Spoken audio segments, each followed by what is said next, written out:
It's the biggest day of the season for RaceKraft V8 Veterans Championship. This is the final round and the season finale from Circuit Gilles Villeneuve, Montreal.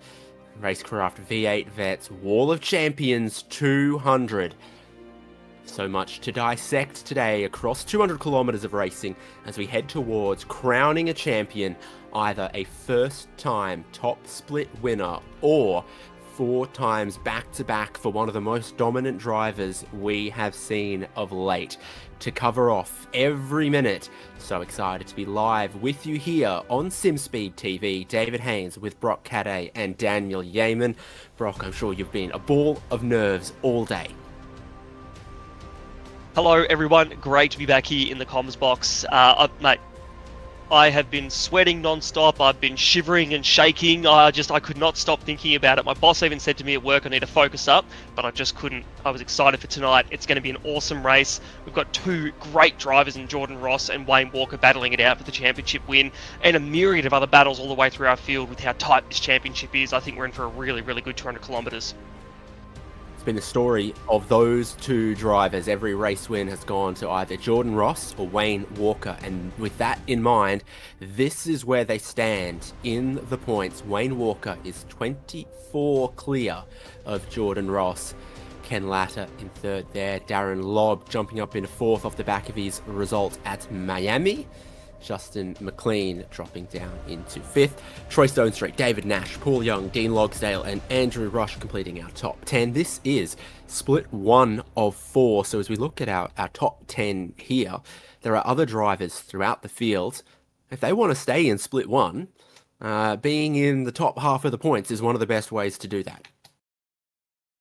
Yeah, absolutely, and that's where we're going to have these sorts of battles all the way through the pack tonight, because although we're going to focus a lot on Walker and Ross, everyone in this is fighting and trying to keep their spot in split 1 to try and get the best position they can, so I think it's going to be an absolutely action-packed race here. So the championship implications, how can it play out? Well, if Wayne Walker finishes ahead of Jordan Ross, he's champion. He comes into this final race with that points lead. If Wayne Walker is outside of the top 10 and Jordan Ross wins it, it begins to get very, very close, depending on how the bonus points calculate as well around pole and fastest laps and laps led and incident points, of course. It will be all the way down to the final lap before we really, truly can know, but Wayne Walker, the back of multiple wins this season, and his consistency is in the best position. If he finishes ahead, this championship is his. Yeah, so the equation's pretty simple for Wayne Walker. Qualify as high as you can and don't get taken out. I think that's pretty much all he's got to do tonight. We know he's got the pace.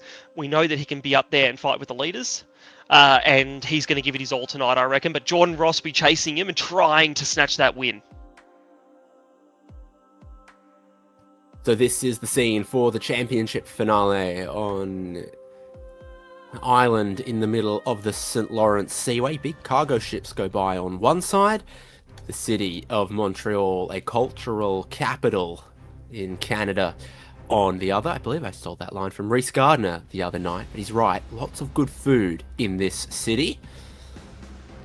This is the racetrack around the island. Many updates, fair bit of history, but key places are the long casino straight into the braking zone at turn 13, and all of these little chicanes along the backside of the circuit. 3 and 4, 6 and 7, 8 and 9, hairpin at turn 10, and then change of direction at turns 1 and 2.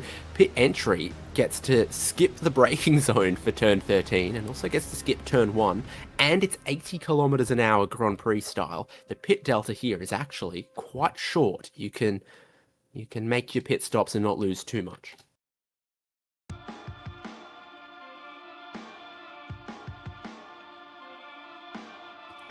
And here's the race ahead of us. 46 laps is going to give us 200 kilometers of Circuit Gilles Villeneuve.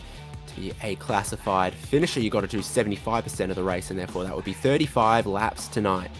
The fixed setup will begin with 50 litres of fuel in the tank. Everyone on the grid with 50 litres. but the tank size is not restricted and remains 100%, 133 litres, big tank in these cars. And with the fuel burn around here, actually quite a bit of time at full throttle. You're going to need to take 120 to 130 litres of fuel, so the critical lap window is very, very early, but there still will be 2 compulsory pit stops. Yeah, and this is where we've seen a lot of strategy play out when it comes to these pit stops. How much fuel you take at the first stop, how far into the race do you go before you take your first stop, and that's where opening up the refuel capacity like the admins have done this season has been a really great strategy game for the guys to play every week. Speaking of strategy. Different ways to skin a cat here, Brock. Yeah, that's it. Look, we look at this every single week. You got your early stopper. That's as soon as the pit's open on lap 2 there, and then you pretty much go to the critical lap number, jump in the car, and race all the way to the end. Not great for tyres, but maybe track position. Your other 2 strategies, not too far apart there in the even and the late stoppers. You pit just after that critical lap number, top up quite a bit of fuel, and then try get as close to the end of the race as you can and get some fresh boots on it. So definitely a few scenarios to play out. Quick look at the Zoom wall. Who's joining us on camera tonight? John Gallen. Damien Cairns' heart is going like mine on Valentine's Day when I saw Brock Cadday. Simon Haynes, then Travis Hunt, Luke Allman, Ken Latta, Race Smith is not going to need to worry about any rain there. Sean McNamara, Greg Sharp, David Kirby, Christian Smart, Wayne Walker, the championship leader, Michael Stewart, and the shoes of Justin McLean. There are looking like 34 cars on the grid. Paul Young has the pole position, but championship leader Wayne Walker starts from second. Darren Lobb coming on strong in the back half of the season from third on the grid tonight. Mark Poynton alongside him in fourth. Ken Latta and Justin McLean are fifth and sixth. Sean McNamara starts from seventh. Dean Logsdale is eighth. Top 10 is completed by Travis Hunt and Michael Stewart. Then 11th, we've got Dan Hall, 12th, Dean Flavel, 13th, Andrew Rushworth, and 14th, Troy Stonestreet. Chris Burridge out of 15th, and Dave Arney out of 16th. Tim Mulford in 17th, Ray Smith out of 18th, and rounding out our top 20 here tonight will be Luke Allman and Logan Barnett.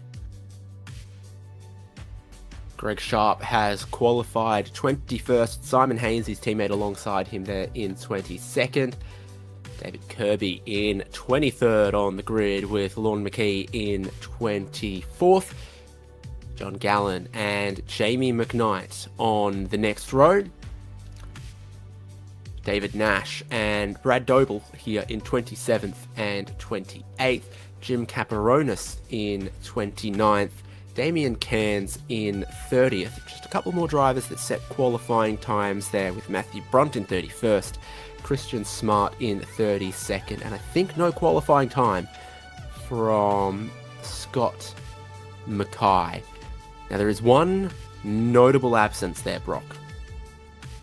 We are not seeing Jordan Ross in the server as we get ready to take the green flag here. That is our championship contender, Jordan Ross, is not here to fight Wayne Walker. Wayne Walker is heading towards a championship uncontested in the final round. Paul Young on the pole position here for 200 kilometres at Circuit Gilles Villeneuve from the standing start. So easy to get wheel spin, but most of them get away pretty cleanly. Looks like Dan Hall's got a ripping start a little bit further back there. Wayne Walker dinking around the outside of turn 1 on Paul Young and thinks better of it. Young gets in there pretty deep, and we're parking up at the apex of turn 2. 34 cars making their way around to start this race. Ken Latta and Sean McNamara making up a couple of spots. Things begin to get tight here into turns 3 and 4.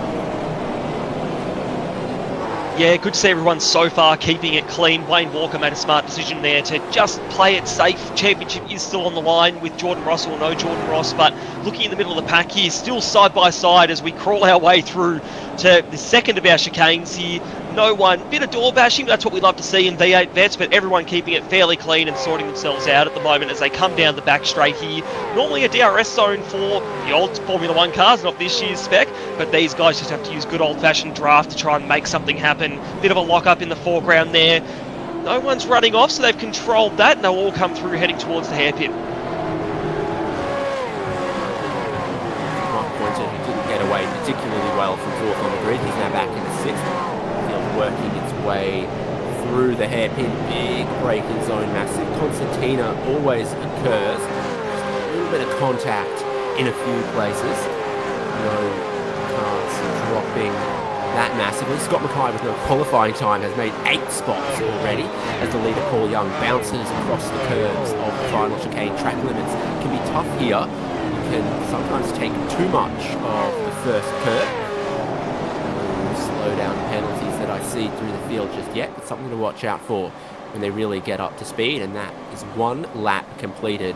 Remaining green flag, so the compulsory pit stop window is about to open.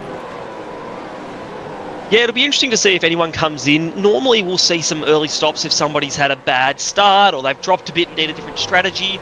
We haven't had too much jostling. You mentioned a couple of people there, David, but definitely has been probably one of the quieter V8 Vet starts we've seen this season. Everyone's just gotten underway. It's a 200-kilometre race here, fairly long one tonight for the guys, so they're looking to at least make it to their first pit stop. So I wouldn't expect to see too many people coming in this lap. I'm open to being surprised for this one, but we'll see how they go. I'd imagine all of our leaders are going to try and get towards that sort of even to late stint that we saw just before in that strategy graph.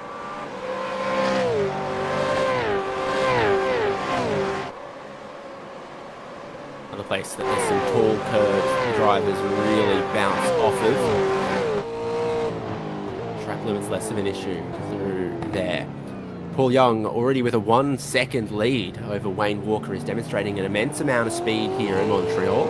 Then there is a group from Wayne Walker through to Dean Logsdale in 8th, and then Travis Hunt leading a group of drivers in 9th that includes Logan Barnett there in 17th.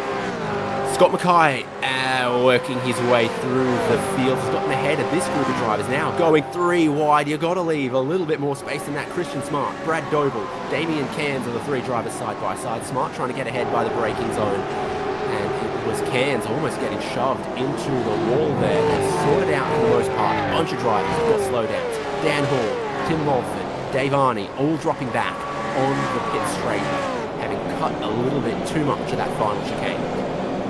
And it's always tempting there at that last chicane to take as much as you can. These supercars are born to hop over curbs. We love seeing them in real life at Gold Coast, but here you've just got to be careful of those slowdowns because they can really, I mean, look, Dave Arney is still trying to fold back into the pack here and needs to clear that soon to make sure he doesn't get pinged with any penalty. But yeah, you've just got to be precise through that last chicane, and not to mention there's no runoff on the other side, so if you do mess it up and don't get a slowdown, you'll end up in the Wall of Champions too. So looks like Arnie's getting back up to speed now, just about, but it's dropped him. Look at this, he's lost all these positions and got right back behind this pack of cars, and we'll have to do a hell of a lot of hard work to get back in front of them all.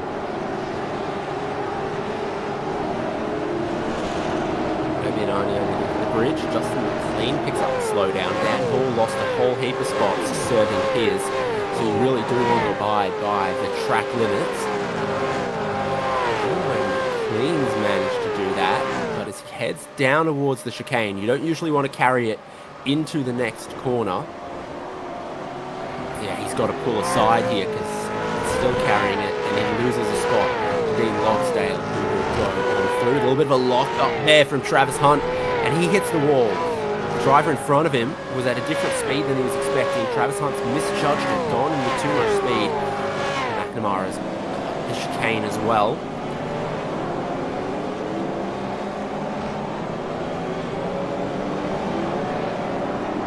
Well, I know I just said that we were expecting, it was a nice quieter start to the race, but we're on lap 4 now, and these guys are starting to turn up the wick a little bit, and they're pushing really hard. You know, getting these slowdowns is just trying to take advantage of every piece of track that you've got to try and go fast, and unfortunately that can be a risk that doesn't pay off in the end. On board with Sean McNamara now, in car and via the Zoom wall here. Sean's been one of our faster drivers, really took it to Jordan Ross and Wayne Walker last season and this season as well.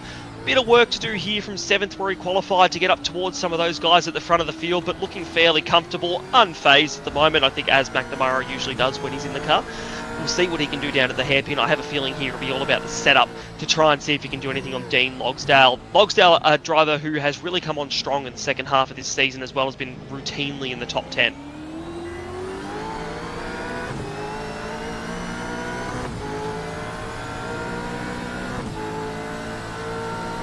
More K still to go, Sean. He goes up into 6th gear. Seems like there's plenty of headroom on these gears to give them straight line speed.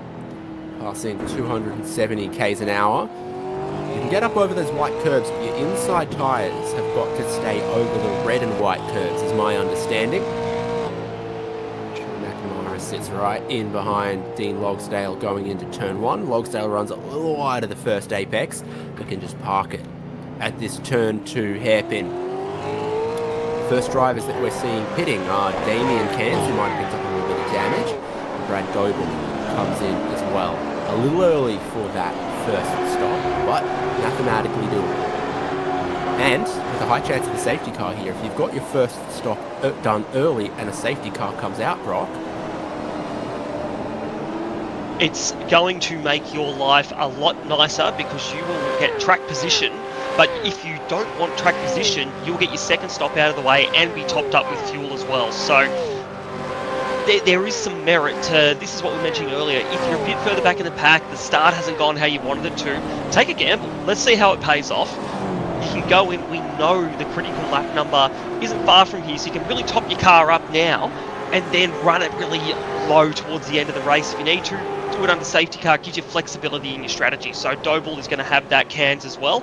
And we'll see, these guys, I'm seeing plenty of sparks and people hitting walls, no safety cars yet, but the way they're racing, it can't be far away. Like Luke Allman getting down the inside of Dan Hall there. Dave Arnie, are they battling there? Kirby, Caparonis, Arnie, Scott Mackay, Christian Smart, Matt Brunt and David Nash. Pretty serious pack going on there. Dan Hall loses another spot. Simon Haynes gets by him. Plenty of lock-up smoke in the final chicane. And a look at drivers. I think that's Allman and Hall. Allman and Haynes. Love the side-by-side when we get to see two drivers who are out on track battling each other, each in their respective rigs, and how they each take on the race differently is always quite fun. Both guys very much locked in. Different views of each setup, which I quite like to see. We get a bit more of Haynes in the right one, and Allman shows us a bit more of his setup and his steering input, which is quite cool as well. But obviously these guys very locked in. This circuit, it's deceiving how difficult it is to wrap your head around, and actually Simon Haynes at the moment is under a good bit of pressure from the likes of Dan Hall behind, looking to make up some spots after what's been a lackluster start for him. We're used to seeing Dan Hall make some positions at the start, and he's just been dropping them lap after lap, so we'll be wanting to do something a bit more with that. Speaking of right now, Haynes gets a bit of a poor run out of that chicane. Dan Hall's wandering. He's probably going to go for a move here. He's going to show the nose, get up alongside. The brake rotors are glowing, and he'll get that done on Haynes, I reckon, there. Yep, there you go. That is clear, and he's made that position back. Works well in these cars to take a tight line and then get the straight exit as well. So Dan Hall motors back into 17th position. Beginning lap 7, Paul Young, the 1.5 second lead over the Walker, Darren Lobb, Ken Latter pack. Drivers with those positions gained there, Logan Barnett, Scott Mackay, who didn't qualify, Lauren McKee, Simon Haynes and Jim Caparonis. But Paul Young on pole looks like he has got this place all figured out. I was expecting to see some drop-off from Paul, but he continues to blaze away at the moment, just doing lap times, lap after lap, that are around what Walker's doing or a smidge faster. So right now, not too much to offer there, but we'll look at Ken Latter here, who is doing really well, and I believe earlier we didn't have a good chance to look at the championship standings, but Lobb and Latter are fighting for third in the championship at the moment, if I'm not mistaken. So this this battle here is actually really critical. So Ladder can see Lob up the road here, and he will be thinking, I need to get past Lob. But we know Darren Lob has got speed, so there might be a bit of strategy that comes into this battle here, as we saw on board here on the zoom camera with Kenneth Ladder, him absolutely rip-snorting through the chicane before the hairpin, trying to get the most that he can out of the car.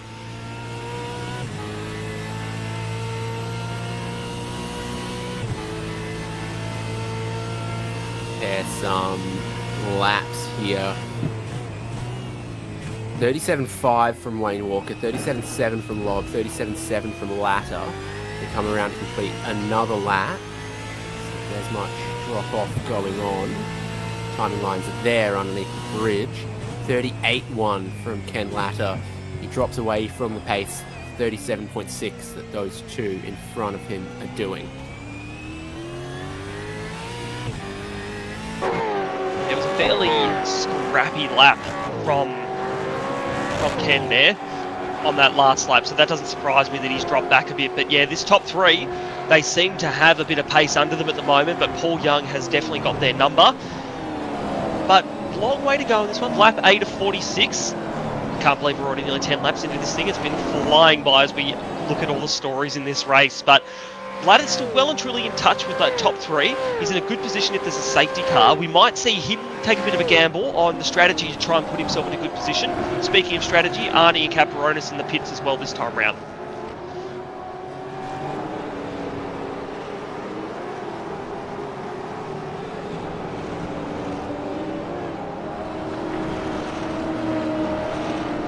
So holding station mostly inside of the top 10, but beginning to see some pit stops come through. Long pit stop times here. Drivers really filling up on fuel, having just started with the 50 litres. They've gone and put a whole glug into the tank now. Run long in this middle stint. Goad a potential safety car. Can's 21 seconds, but Cameron is 27. Brad Doble takes 30. And he is just back there.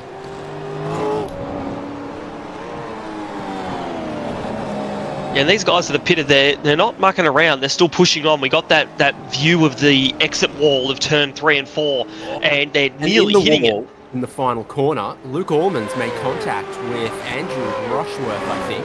Don't know what order those two have come together. There are high dramas. Look at the damage on Rushworth's car. He's got a meatball flag, and that thing is going to struggle to go around a whole lap, surely. I'd imagine so. The thing can barely turn here, so he's going to try and link this around and get a fast repair and keep going. But he's got to be careful that he doesn't get in the way of any other drivers. Obviously, something has happened here. We'll get a replay for you shortly. But he's just, if he takes out someone else, it's going to be pretty disastrous. Just a replay of him there, struggling with that damage. Here we go down into the last chicane. Oh, he's been hit. This is the absolute classic. Rushworth staying on the racing line. Allman going for the pit entry. Thinks, oh, that guy's far enough ahead of me that I can just go straight into pit lane and I won't ram him. But it's such a big braking zone that from this far back, they don't turn in when you're hoping. Someone else in front also had an issue, just like 3 cars up the road. And this happens so often here with these cars, how long the braking zone is. You can be a second behind someone and not be able to get a clean run into pit entry. Yeah, really unfortunate there. Easy one to misjudge with this pit entry. It's a very unique one. And there you go, Allman did make it to the pits in the end there. Logan Barnett. We're just going to have a look here because Logan Barnett was the other one who had an issue there. So there you go, you see Allman spinning in the background after hitting Rushworth. But I think Barnett's had a moment of his own here trying to avoid hitting Burridge, and he's just given him a little kiss and gone into the pits. So I'm not really sure whether that was his plan or not to make it into the pits, but that's where he's ended up. And Rushworth, unfortunately, with a meatball ending up in the fence. It's like he realised there was going to be a checkup in the final chicane and went, do you know what? I've got another alternative, pit lane. And this wounded car from Andrew Rushworth has eventually made its way around a lap to get to his first pit stop. And credit to Andrew where it's due there, because he did a good job of not, from what I can tell, looking at the timing and everything, he's done a great job at not holding anyone up and just making it there and now continuing on with his race. So he might get lapped here depending on how much fuel he takes in, but he's still well and truly in the fight at the moment. So we're looking at this lead pack at the moment. That'll give us a good idea of where he pops out compared to them. But certainly didn't cause any other accidents or anything like that. He just got back safely, and you've got to commend that.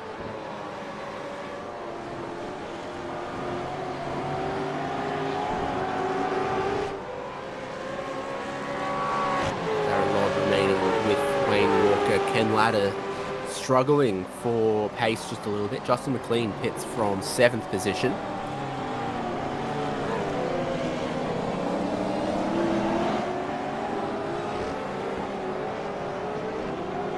Yeah, we are nearing that critical lap.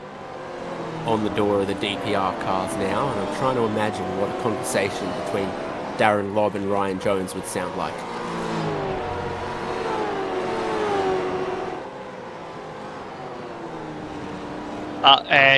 Well, I'm not going to do any impressions on the broadcast. That would be unbecoming to me anyway. No, Luke Orman there in the background, black flagged. Really expected for what happened there with Andrew Rushworth. Understandably a mistake, no malice intended by Orman there, but it was a mistake. It has disadvantaged Rushworth quite significantly for the race, and that, I think that's a fair penalty that's been handed down there for Orman.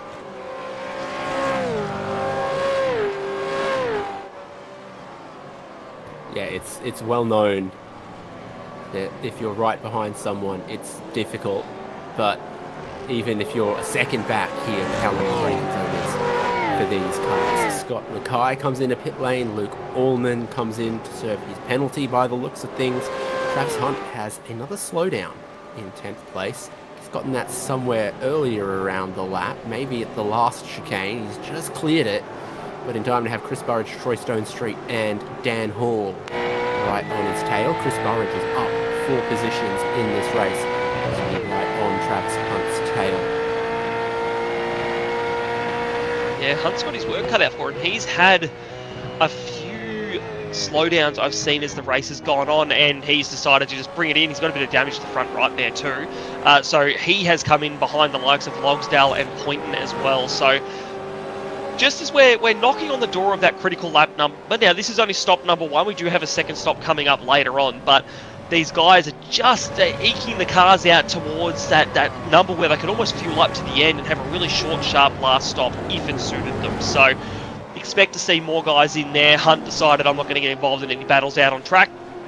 I'm coming in. Speaking of the battle out on track, these are the guys we were looking at as Travis Hunt came into the pits. Burridge, Stonestreet, Dan Hall as well. Hall, with some of the pit stop cycle and presumably some speed there as well, has worked his way back up into the top 10 and is just on the back of this fight here between Burridge and Stonestreet at the moment. Stonestreet looking very strong, up 5 at the moment, and I reckon trying to make that up 6.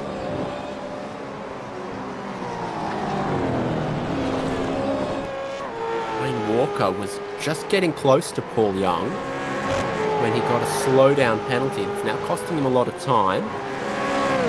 Darren Lobb gets within about 2/10 of Walker, who's still carrying it, and Darren Lobb goes through in 2nd, Wayne Walker back in 3rd. And then Darren Lobb immediately into pit lane, following in Paul Young. Wayne Walker in, who stays out becomes the question. This might be about how far 50 litres gets you. Just 1 or 2 other cars staying out there. Looks like Sean McNamara and Michael Stewart.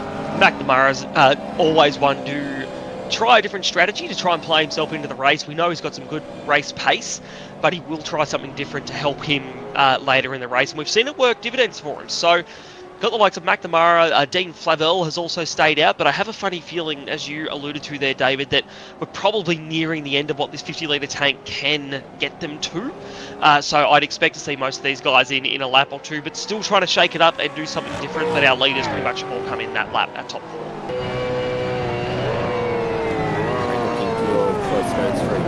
Dan Hall. I like purple, great colours there. Coming out of the pit lane, Darren Lobb. 26-second stop. Has jumped Paul Young, who's gone for 30 seconds. So that's the strategy offset there. Darren Lobb, shorter first stop, grabs some track position. will need to try to break clear by at least 4 seconds over Young. Very similar pit stop time to Wayne Walker, so I think that's all fair on track. So it's kind of Lob versus Young in the gap. It currently sits at 2 seconds, but Lob needs to get that out to at least 3 or 4. Yeah, it'll be interesting to see what Lob can do here. We know he's got some pace here, but as you said before the pit stop and before Wayne Walker got that slowdown, Walker was starting to really build towards catching up to Young ahead. So it wouldn't surprise me if we start to see Walker reel in the likes of Lob, and it's whether they work together or not. Flashing now to Stone Street and Hall, which are some of our last guys to not pit in yet, and they will come in this lap. We've got Flavel there and McNamara too. So looks like, here we go, Haynes in 2, that'll cleanse the field here, and the whole field will have done their first compulsory pit stop of the race.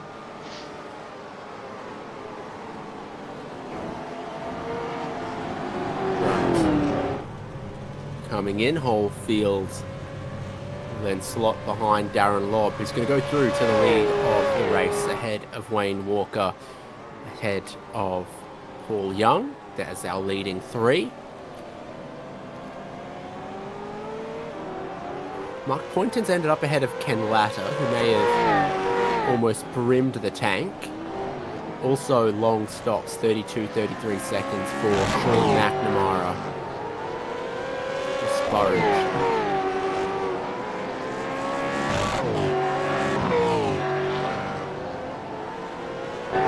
Yeah, so a few guys playing some different strategies off here and compromising track position to get a better run at their last pit stop, where they can, obviously, if they can keep close to some of the cars in front of them, their fuel will jump them in that stop. So that's the idea behind that play. Just looking at Chris Burridge here, 39 seconds in the pit box. That's he's got to slow down.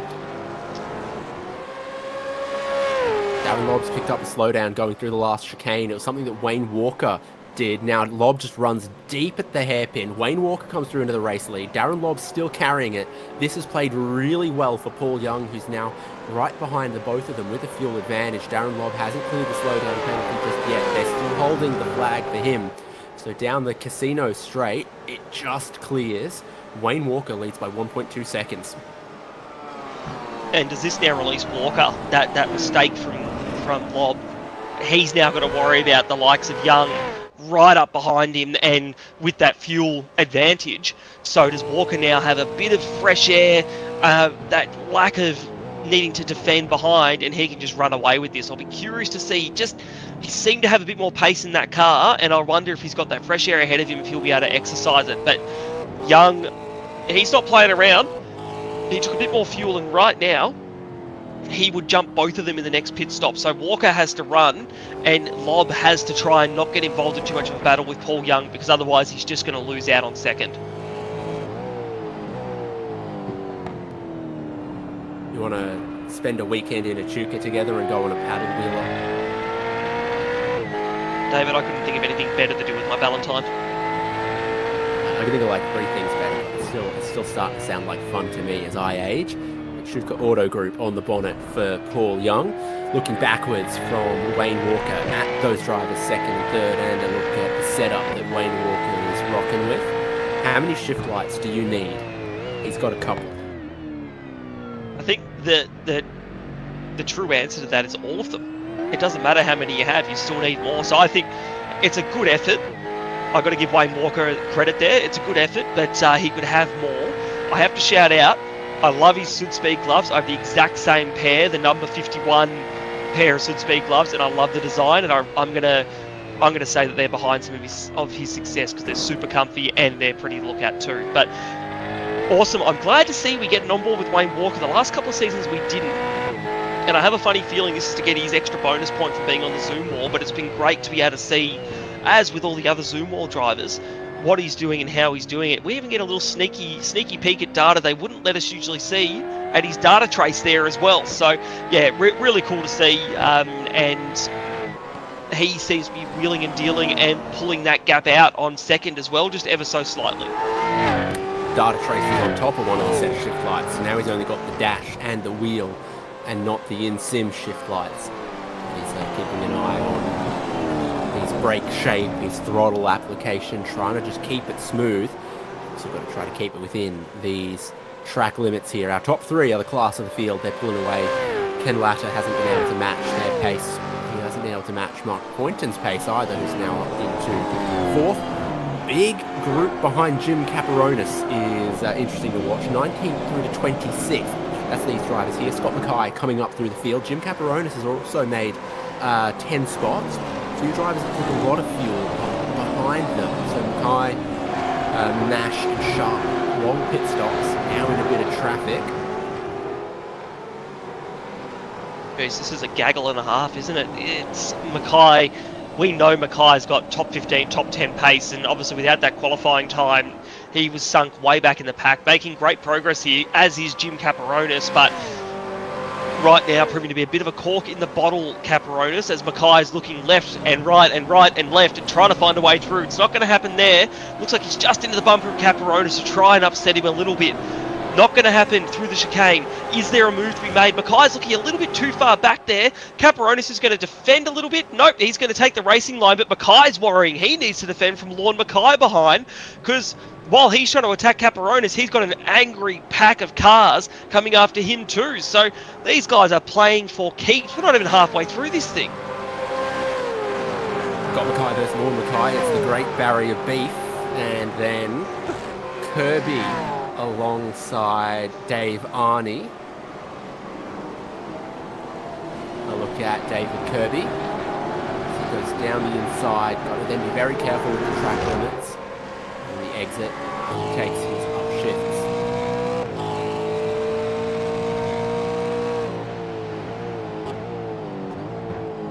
Yeah, very smooth. Always, almost How's the always LEDs rocking. on the mouse?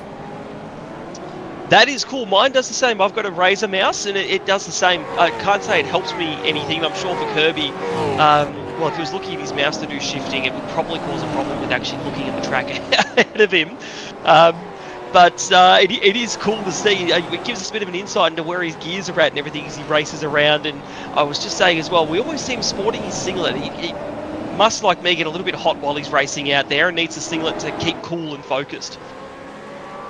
Oh, if you've ever forgot to turn your fan on and then you get 5 laps into a 100-lap race and you just regret everything that led you to that point, you've got to be proactive with your driver cooling. Looks like Caperonis got in a little deep to the chicane. Scott Mackay gets a much better run and he'll have the right-hand side of the road here, so he's looking for the inside of the hairpin. Caperonis breaks relatively early. A lock-up from Lorne Mackay and he's going to bowl 2 of them out at the hairpin. Probably a little bit eager there from Lorne Mackay. He was trying to go with Mackay down the inside of Caperonis there and just locked the front right brake. Race control's lighting up with reports at the moment, but yeah, really unfortunate there. And some of the effort that the likes of Mackay and even Caperonis have put in really sort of ruined there. Even McKee's ended up off the track too, so not what you want to see, but hard racing in the mid-pack at the moment.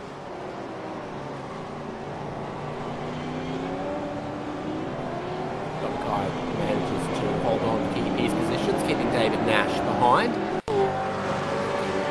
Another look. So Scott Mackay on the inside of Jim Caperonis here. Lorne gets in a little hot 1 and 2. Looking at the drivers in front, not at his brake marker, I think.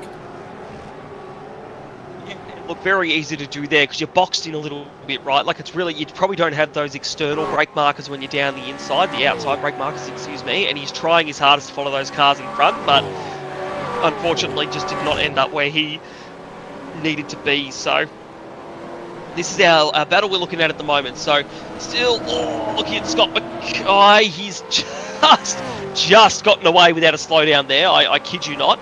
We'll keep going, protecting the inside line here, down into the hairpin from David Nash behind him. We'll keep that position, but he's looking a little bit rattled, just trying to get himself sorted after everything that happened the last lap at the hairpin. And the guys behind, they don't care. If they're looking to strike, they want to make something of this, and they're going to absolutely try. Probably not into the next hairpin, but watch for turn 1 or turn 2 for something to be made of this. Nash moving around a little bit behind Scott Mackay there into the final chicane. Mackay's not been shy of bouncing over the curve, so he's quick through there, but he ends up in a bit of a slide on the exit. Unsurprisingly, Lorne McKee gets a penalty for that. Very consistent with what Luke Gorman also got a penalty for. You get too hot, you hit the car in front, and that's a penalty.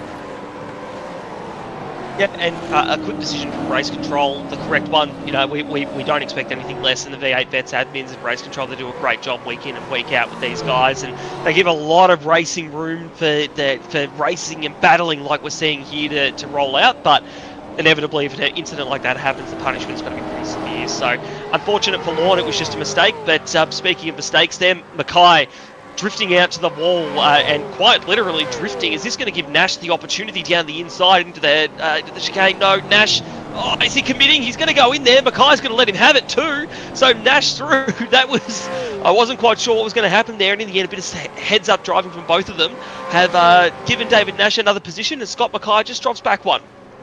David Kirby went off the road in the background there as well, going into that same braking zone. He feeds back out on track. We've got 3 wide here for a tiny bit of contact. Dave, Arnie and Greg Sharp. Brad Goebel gets a really good exit. He's now down the inside of Brad Goebel, of Dave Arnie. Goebel into the middle, behind Greg Sharp, heading down the casino straight. Going to get down the inside of the final chicane. Sat there for a second. He's playing the mind games, isn't he? That's Greg Sharp. Very nice of him to be allowed to iRace from what looks to be the lower deck crew quarters of a cruise ship. It's all part of the perks, right? Of you get your downtime on a cruise ship, even if you're working. Windows look like portholes to me, is what I'm saying. No. Mackay.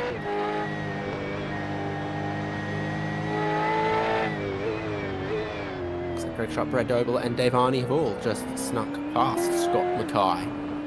Similar to as David Nash was able to do. I think that was from Mackay getting a slowdown about in the last sort of half a lap, and that's just, again, we're seeing it time and time again. The slowdowns, when you're in a pack, you don't just lose a position or two. You've got to clear often a second and a half to 2 seconds, and it really has an impact.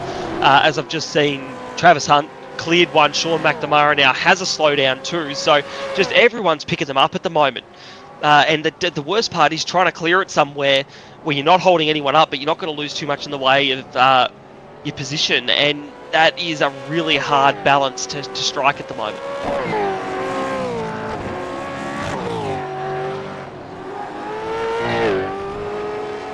Justin McLean as Sean McNamara serves a slowdown, and Justin McLean gets one, cutting the apex of turn 4.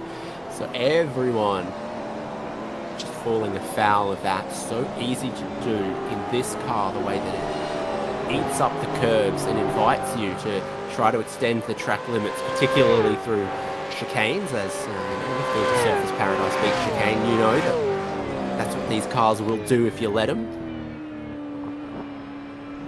Absolutely, you've got to be precise with these cars, which sounds silly for these big banger V8s that we love watching week in and week out, but precision is key so that you don't get sucked into those curves or sucked into the wall as you get a bit of oversteers. So speaking of precision, this is a great camera view. We've loved having Justin McLean showing us his footwork, which no one else does in the Zoom wall. So this is very unique. We get to see him, well, pedal to the metal at the moment, coming down the back straight, flying down. Let's see some of his footwork as he comes through the chicane at the end of this one here.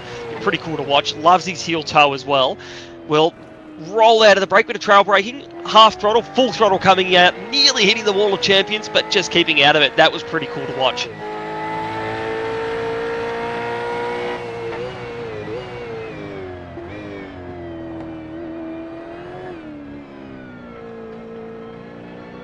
Plenty of gear shifts to be made. Race leader has a slowdown now. Wayne Walker is dropping time quite quickly. Darren Lobb in second. All of this plays towards Paul Young, who we know has a 4-second fuel advantage over the 2 drivers in front of him. Just sits in behind behind them. First, second, third. Walker still carrying that, must surely aim to give it up for the braking zone here, and he hasn't. The longer you carry a slowdown penalty, almost the worse it gets. So eventually Wayne Walker has to take drastic action. Darren Lobb is back to the lead of the race from Wayne Walker, and Paul Young is just 1.3 seconds away from the lead. This is going oh so well for him. Yeah, well, look, I'm surprised Walker, I mean, I thought he would run away with it a little bit more, and same with Young, same with Lobb. I thought that we'd see them both take the opportunity to run away, and despite the slowdown for Walker, he was still close enough that it meant he's dropped a position and is right back into the clutches of Young. So I think you bang on, David. Young is well and truly in the box seat here. Just looking at some points here at the moment, live standings. Right now, with how it's sitting, Jordan Ross not being here, unfortunately, would drop to 4th. And he's just lost P3 as Troy Stonestreet has made a pass off screen, so we've just been told. So that would elevate Ken Latta to 2nd, Troy Stonestreet 3rd. So ever changing here, and the positions are ever moving around and changing. Paul Young, we're just talking about, who's in 3rd at the moment, maybe looking to win this thing, so he could pick up a heap more points than where he's at the moment. So we're only just hitting half race distance, and there's still a heck of a lot to play out in this one. Yeah, one more compulsory pit stop to come for almost all of our drivers. So Darren Lobb and Wayne Walker taking 26 seconds to the first stop. Paul Young taking 30. Sits in a really nice spot right now to wait for the second round of pit stops and probably jump the guys in front. In the strategy, we've got him as net race leader here, but these three walking away from the rest of the field because Ken Latta, Mark Boynton, and Justin McLean not able to match the consistency of pace happening right here. Here is Stone Street, just ahead of Travis Hunt at the moment. Made that pass last lap, I think, given that Stone Street was 2 seconds quicker last lap than Travis Hunt was. And there's a bit of damage on the right front for T. Hunt. I think he was carrying that into his last pit stop as well, and obviously didn't use the fast repair in case a worse incident came up. Smart strategy really isn't affecting him too much. Kind of a replay here of Troy Stonestreet and how he got that next position. Travis Hunt made a mistake, so he will have gotten a slowdown out of this, obviously, on top of... big save on the marbles there as well as he rejoined. So it was well handled by Hunt, and a gifted 10th position for Troy Stonestreet, which is elevated into 3rd in the championship. Not the first driver to skate off there and drag some dust and dirt back onto the track, which made the rejoin even more difficult because then he rejoined onto a dusty, dirty part of the racetrack. Nature is reclaiming that part of the track. Troy Stonestreet got a position. Him versus Ken Latta. Ken Latta's quite a bit further up the road, about 10 seconds, with a little bit more fuel on board. So the first driver's coming in to make 2 stops. Luke Allman has been in once, served a penalty once, and is now making his 2nd stop of the race. I'm noting that, per the rules, Dean Logsdale has served both compulsory pit stops, but I think it was on accident, because I think he accidentally went to a set of wet tyres at his first stop, came in a lap later to put slicks back on, but back-to-back laps he's done 2 pit stops that ought to clear the requirement. Yeah, that's interesting. The question will be, has he got enough fuel on board? That'll be it. Well, it was past, probably, because it would have been past the critical lap number. He's made 2 stops, so the 2nd stop was 25 seconds. I reckon he's done the fuel. All right. Lob with a slowdown penalty. Wayne Walker takes the race lead. Back. Paul Young has lost a chunk of time last lap. He's changing up front there. Where'd the time go a lap ago for Paul Young? Because he needs to stay within 4 seconds of the lead. He's now 3.8 behind Wayne Walker. So Darren Lobb was leading. End of last lap. Paul Young got a slowdown out of the final chicane. But so far, all of this top 3 have all picked up slowdowns at some point during this race. So just shows you the difficulty of trying to maximise every centimetre of this circuit. And I'm going to say, as an AFL fan, as the great Dennis Cometti once said, you've got to be centimetre perfect around a street circuit like this. And all these guys, they race hard week in and week out, and they do try so hard to be perfect. But this is really catching a lot of our drivers out. It's not just the top 3, it's everyone who's being caught out by these slowdowns, particularly at that last one. And Paul Young has lost heaps of time. In fact, he is now at risk of that pit strategy not quite working out the way he wanted to because of that slowdown.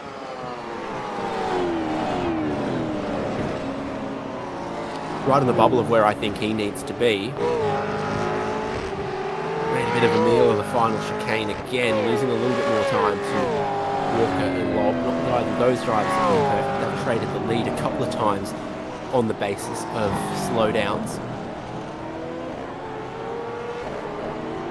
A handful of other drivers coming in for their second pit stops. Brad Doble taking his, ends up a lap down. And Travis Hunt's just come out of the pit lane after his second stop. Talked about Luke Gorman, and Scott Mackay's also made his. Did Travis Hunt get that damage repaired? I think it might have been harming him just a little bit.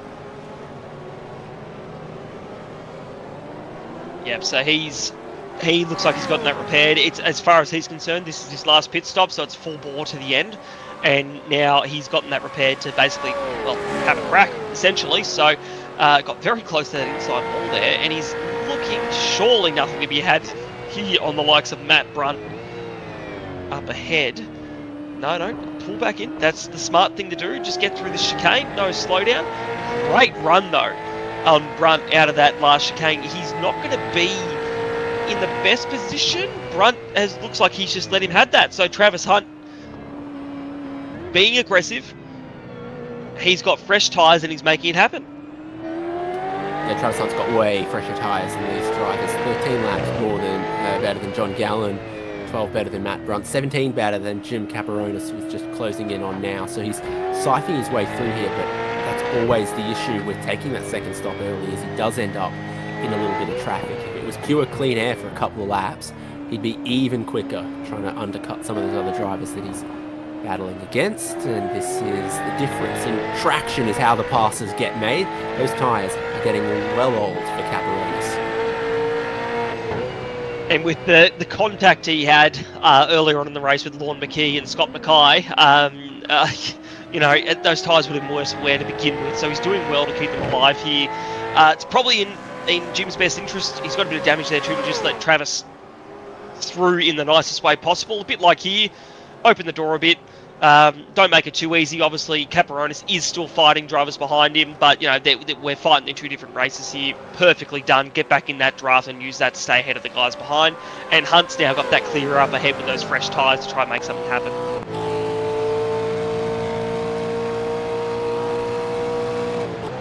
John Gallen.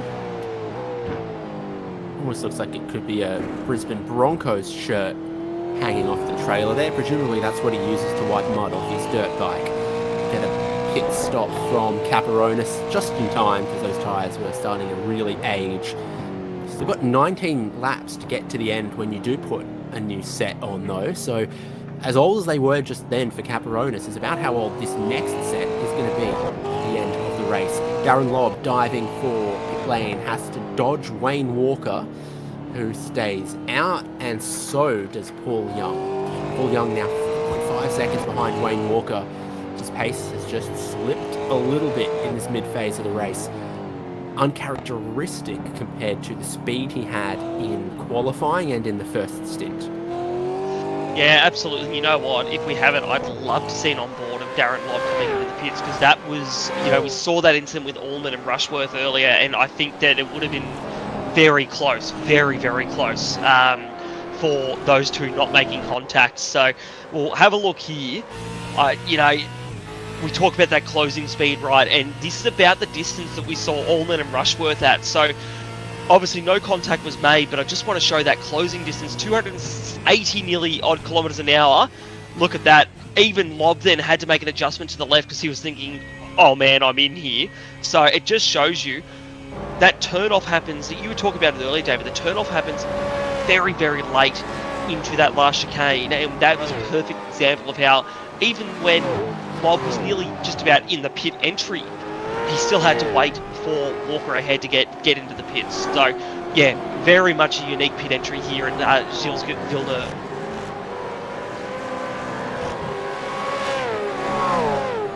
Now this could be a hot battle. Ken Latta versus Sean McNamara versus Justin McLean. McLean's been the quickest of this group of drivers on the last few laps, lapping in the 137's last lap. They're all carrying very similar fuel. The fifth, first, sixth could play out all the way to the end.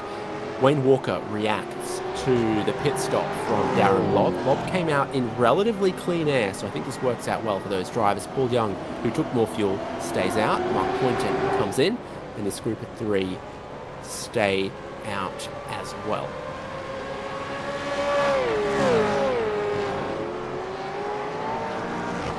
Go, Justin McLean, a tenth quicker than McNamara, who's 3/10 quicker than Ken Latta, and the press begins to squeeze.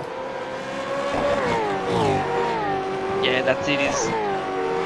You've got this pressure coming now, and McNamara doing really well. Although he's had a couple of pit stops on the front of the field, you know, he is starting to just work his way up. He's got the pace to be there, and we'll be curious to see where he ends up out of this pit cycle. Speaking of, Wayne Walker is out of the pit lane and has come out ahead of Darren Lobb,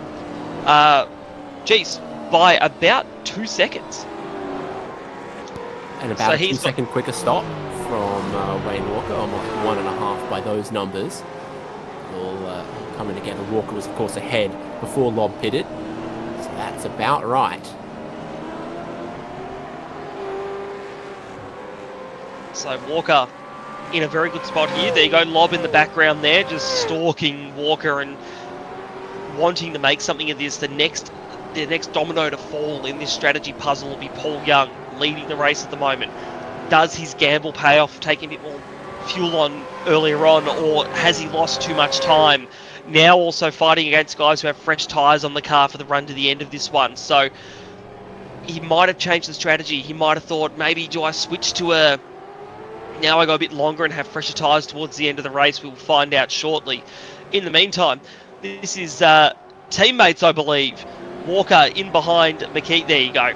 McKee will pull off there. We've got Latta, McNamara, Stewart and Hall all in the pits too, so definitely starting to see the beginning of this second stop happening.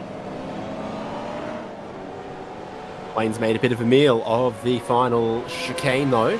Darren Lobb will get to close in. A whole group of other drivers in the pit lane looking for a race off the lane between Latta, McNamara and a couple of the others.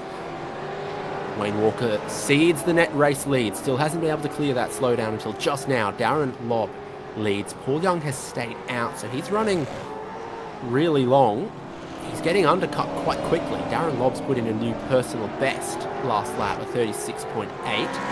Fastest lap of the race is 36.5, so that's quick stuff.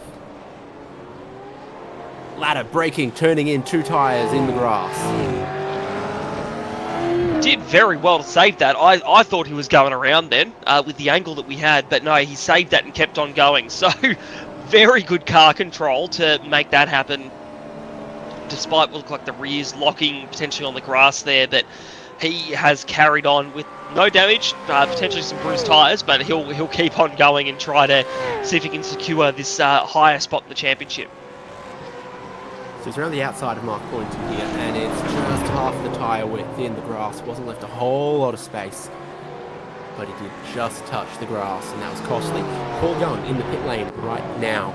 Bit of time lost for his rivals. Where will he blend out relative to the race lead? Wayne Walker, of course, has lost a little bit of time.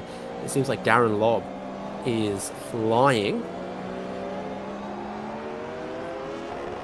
Them coming out of the final chicane. I just saw them in the background on the pit straight as Paul Young's service continues. There is Darren Lobb and Wayne Walker crossing the start-finish line, heading into the braking zone of 1. So I think Young might be about 2 or so seconds behind them once he gets out of that pit exit. Yeah, I reckon you're about right there, and he'll have slightly newer tyres, and we know he's got that pace there, and Walker and Lob have both, unfortunately, made a bit of a habit of getting slowdowns this race, so I don't think it's all over for Young in all of this, but it certainly hurt him when he's gotten his one and only slowdown earlier on, and the race is now well and truly on between Walker and Lob for the effective lead of this race at the moment while we wait for the rest of the field to clear their final pit stop. But Walker isn't letting Lob get away with anything here. And Travis Hunt has a meatball flag, which might have heard an engine blowing in the background maybe? In the pits though, so he will make it to the pits, but he's used his fast repair though already, we think. Well, he was off at turn 8, and that thing does not seem to have a whole lot of power. He might have done some damage to it at turn 8 and coasted around, but he's not going to get that thing repaired in a hurry from what we understand. He's asking to tow, but he's in his pit box. He's withdrawing, he says.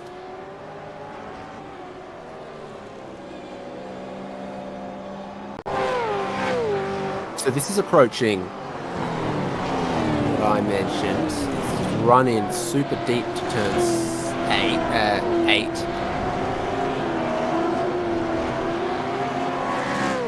But he seems to have an engine. So now he's approaching at lower speed into the hairpin, and again runs on super deep. Yeah, trying to find a spot to rejoin here, but still has plenty of grunt underneath him there. You might be right, David. It might be on the pit entry. We'll watch him towards the end of this straight here. Absolutely, still the engine's still pumping along for him. Why would he be pitting? Unless he'd already decided on withdrawing. As he tried to brake for the final chicane and run deep a third time and just ended up in the pit entry and gone, this isn't working anymore.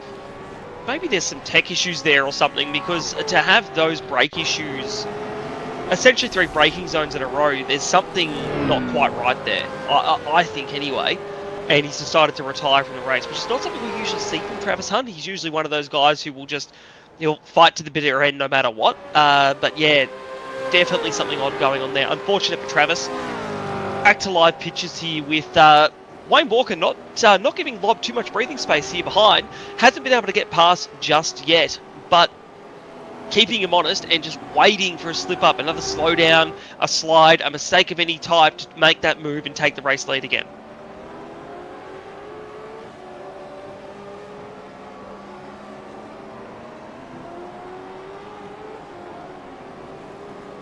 Oh, Paul Young is in the prime of his tyres right now, having stopped just a couple of laps later than Lob and Walker, who used their prime to undercut him a little bit. Now they begin to go past the best, and Walker is coming back at them. Here's Tim Mulford behind John Gallen. Logan Barnett just in front of them picks up a slowdown penalty jumping through the chicane, so they're fierce on it.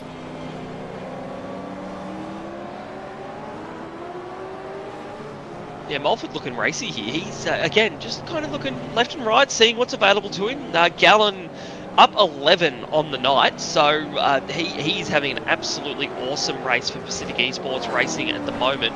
We'll see if Mulford can do much here. It could just be that Gallen's finding his footing after getting the move done on Mulford and is just starting to eke away a little bit. We're just hearing long middle stint here for Gallen as well. So actually, he's a little bit out of sync here. So his last pit stop lap was lap 12, and he's yet to do his second pit stop. So he is way out of sync at the moment, and doing well on tyres that are probably going to be pretty average at this point.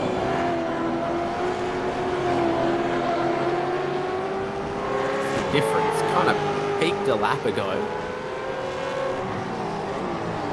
Gallen must have found a little bit pace there. He now runs deep at the hairpin, and Mulford just gets down the inside easy as you like. 1 second to cover the top 3. Walker still Gill sits right behind as McLean and Poynton have come together at turn 1. That was 4th and 5th place. Both off the road. McLean backwards, Poynton getting going.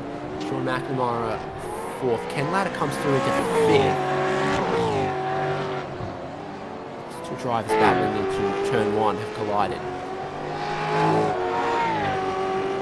Yeah, unfortunate to see. You know, we're in the sort of latter stages of this one, and you don't want to see this sort of contact there. Unfortunately, McLean has been having a great season, you know, and we've been seeing more and more of him up in that top 5, top 10. We'll have a look at a replay here.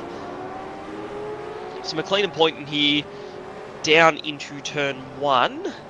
Oh, McLean is bowled over Poynton as well. So, yeah, right. He might have just gotten the grass on the outside. No, he's just hit the brakes when the car's a little bit unloaded through that kick there, and unfortunately has lost a bit of control. And Poynton would have had no idea what was coming for him.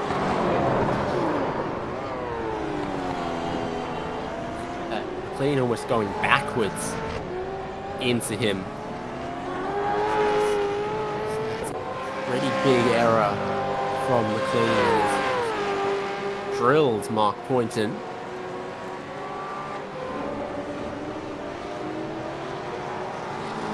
Yeah, and I'd imagine Race Control channel did light up after that, so I'd imagine there's probably a penalty coming there for McLean. Unfortunately, as I was mentioning earlier, after a good season, not the way you want to end it for him or for Poynton. Poynton has been really improving in Split 1 as well, and getting these really good results in throughout season 26. So hopefully we'll come back bigger, better and stronger next season. Cheeky peek at the live standings here as we look at them. Wayne Walker still in the lead there. You got the likes of Ken Latta and then Troy Stone Street 2nd and 3rd, and then Jordan Ross has dropped to 4th with his non-attendance tonight. McLean still in 5th, even with dropping some positions, although pending penalties or anything that may or may not come from that contact. Nash 6th, Paul Young is currently 7th. Everything can happen there. Logsdale 8th, Stewart 9th, and then Lob will creep up into 10th. And there you go, confirmation. Justin McLean has been black flagged, so expect these live standings to change yet again once he serves that.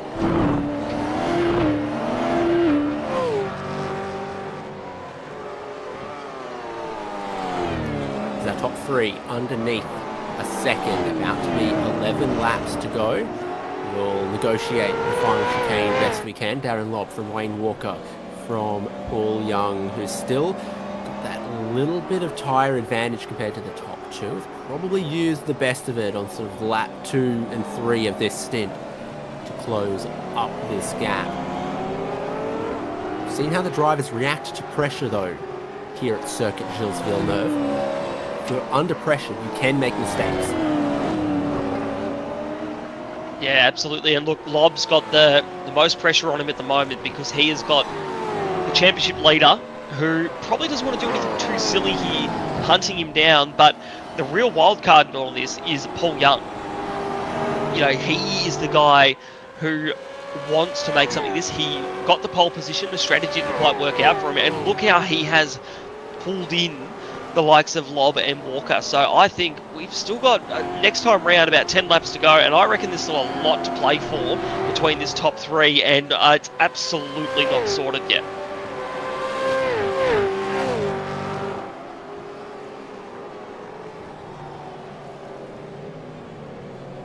Not much change in the weather across this 200 kilometres, so the track state's still very similar to how it was at the very beginning, though there will be a build-up of a little bit more marbles in some places. It might take away some overtaking opportunities. Traffic staying out of the way. Looks like Andrew Rushworth. No, Lorne McKee's the first driver a lap down now. There goes our leading trio. Andrew Rushworth is still on the lead lap by about 10 seconds. And now look at Damien Cants, who is the second car down on the lap behind the leaders here. So Damien involved some incidents earlier, unfortunately. Now, we've we're going got to take a Vets. guess at the heart rate for Damien Cairns before we bring it up. Look, he was doing 100 on the grid before we began. He's been racing, so I'll give it 115. You know, I was just thinking, what's the baseline? And you're right, but I'm going to go. He's alone out there on track. I'm going to go 108.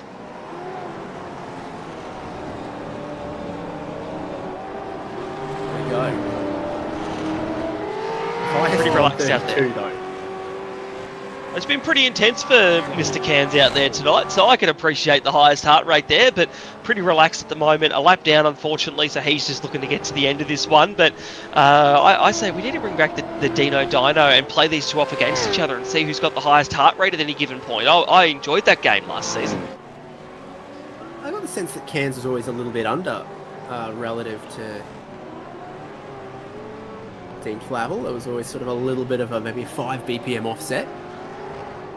Let's a little bit more traffic go. That's Mark Poynton and Michael Stewart.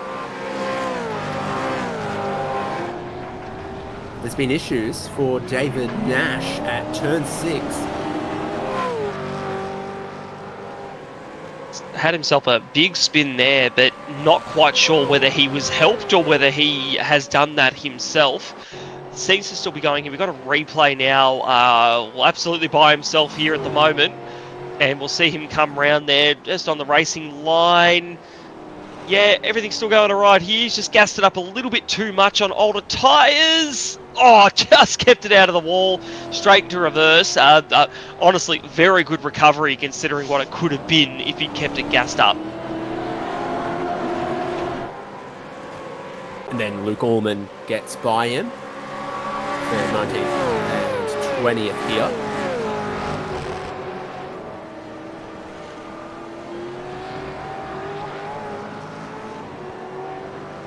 Gorman leading this group, has served his drive-through penalty from earlier. So I think he's coming back through the field somewhat relative to Sharp and Doble and some of the other drivers in this group. John Gallen has made his second pit stop. So he's there in 23rd with way newer tyres than almost everyone else in this group, the way that he's done his strategy. So he could be interesting to watch in the final handful of laps here. These tyres should be offering him a lot right now compared to Sharp and Doble ahead of him. Yeah, absolutely. So Gallen, we should see starting to make some inroads for sure on these guys up ahead of him, provided he can get the moves done. That's, as they say in motorsport, I mean, look at how close he is. Dave Arney behind, having a moment, but keeping it going. Oh, do not go 3 wide here. Oh, Sharp and Gallen, no! Oh, in the wall across the nose of Sharp. We were just talking about how he might have a chance to work his way through, but huge damage now to the likes of Gallen, going 3 wide into that back chicane. It just was never going to work, and now unfortunately done and dusted there for the charge back for John Gallen. He got so much drive, and he thought, I can get down the inside here 3 wide. He had so much more grip. I think he was there, and he had to make a bit of space.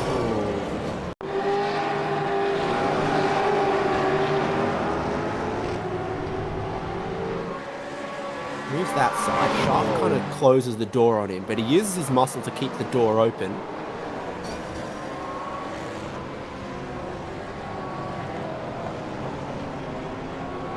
Just hearing Sharp may have had some technical issues there in the background, but that contributed to that. But unfortunate one there. So on board here with Sharp.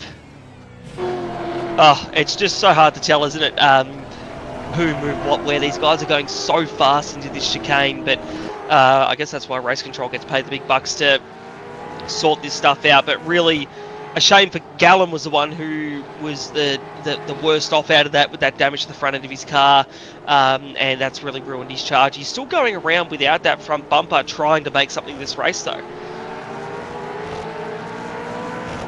Yeah, he even closes in on Scott Mackay, who got super squirrely exiting The previous corner, turn 7. McGorman and David Nash, 19th and 20th. Again, things are super close for the top 3 of Darren Lobb, Wayne Walker and Paul Young. They've put almost 15 seconds on the whole rest of the field across this 200 kilometres of Circuit Gilles Villeneuve so far.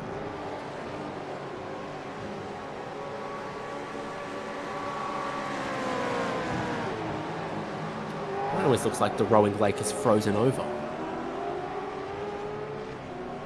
Might just be the time of year. Let's do some Zoom check-ins. We got Ray Smith here, who has been one of our, been a Zoomer throughout the season at times. And David, this is the one you said he's built himself a nice shelter here, so that whether it's rain, hail, or shine, he's got his shelter to keep him in there. Really, honestly, cool setup. He's got the tablet there with the button box as well. Awesome dash on the steering wheel too. I reckon he'd be up there with Wayne Walker trying to fight for most of the lead. Speaking of Wayne Walker here, there is a massive battle for the lead at the moment. Walker is alongside Lobb into turn 1 and 2, and Paul Young is fighting his way into this, making contact with the rear of Walker. So these guys, with a handful of laps left to go, they've decided to pull the trigger side by side in the turn 1 on this lap, just before where we are here at the moment. But Walker is eager to get past Lobb, and I reckon that's because Young is eager to get past Walker. Well, 39.3 last lap for Darren Lobb was not his best, and Wayne Walker has therefore become just a tiny bit impatient with it all. And it couldn't have been any closer going through turn 2. It was bumper to bumper right there. Splits out a little bit going through these following chicanes, but any mistake from Darren Lobb and Wayne Walker will be there for it. And Paul Young has caught both of them. And the pole sitter is going to try to play himself back into this race. Yeah, absolutely, and I think just a bit of distance to Young now, but Walker is the one looking quite racy on Lobb, and I reckon if you're Wayne, I mean, look, with no Jordan Rossi, I mean, if you do bomb out of this one with an incident, there are guys we saw earlier who are still in mathematical contention that could win this championship if Walker can't finish tonight. So very much on his mind is first, second or third. Doesn't really matter as long as he doesn't get taken out. Now, if you've got an eager Paul Young behind you who wants to get past and that risk gets higher, you might try and go for a move on the likes of Darren Lobb to try and get yourself away from Paul Young, who is very eager to get back to that first position at the moment. And another lap there where Lobb has actually put in a fairly quick lap there to try and get away from the likes of Walker, but Walker is sticking with him and Young not far behind. So we've got 5 laps left to go here, and these guys are fighting for it. Brett Sharp, David Kirby, Dave Arney underneath one of the key access bridges and into turns 8 and 9. Sharp runs it a little bit deep, but no slowdown penalty. Just a pad exit, covers off the right-hand side of the road. David Kirby looks around to the left, and on the side-by-side going into the braking zone for the head. But Kirby the head, but around the outside. Sharp does a good job just pulling it up at that apex, taking the short run, driving it straight off the corner. That seems very advantageous in these cars. They do that very well.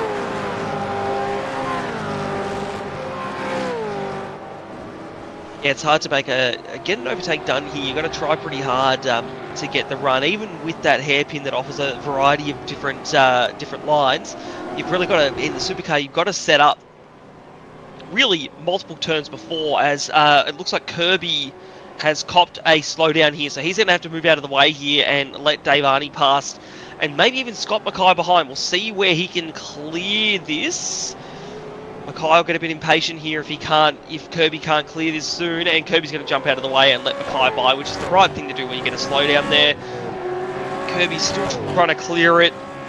Still there it is, gone. So unfortunately a couple of positions lost there out of all of that, and still seeing people with old tyres struggling away to avoid slowdowns and these small little mistakes that cause them.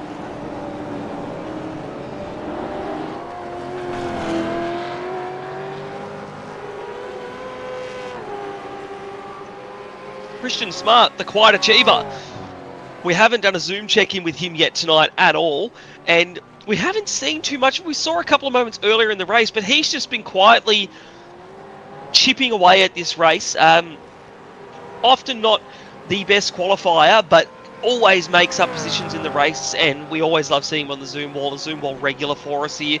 Up 13, kind of, well, in no man's land. There you go, there's a couple of cars behind him there, but 18th position, up 13 spots, and really just plugging away like he always does in these V8 Vets races. Wayne Walker and Paul Young have both got slowdown penalties. Darren Lobb's out to a more than 2-second race lead as they begin to encounter a little bit of traffic. I wonder if encountering the traffic didn't put Walker and Young off somewhat. I'd imagine it did, because you're taking different racing lines and changing up how you attack the circuit to try and get past this traffic. So unfortunate for Walker and Young, and now they're embroiled in their own battle here. Great for Lobb, who's out the front, but Walker now, as I was talking about before, he was trying to get past Lobb to make some distance between himself and Young. Now he's got to worry about Young stuck in behind him.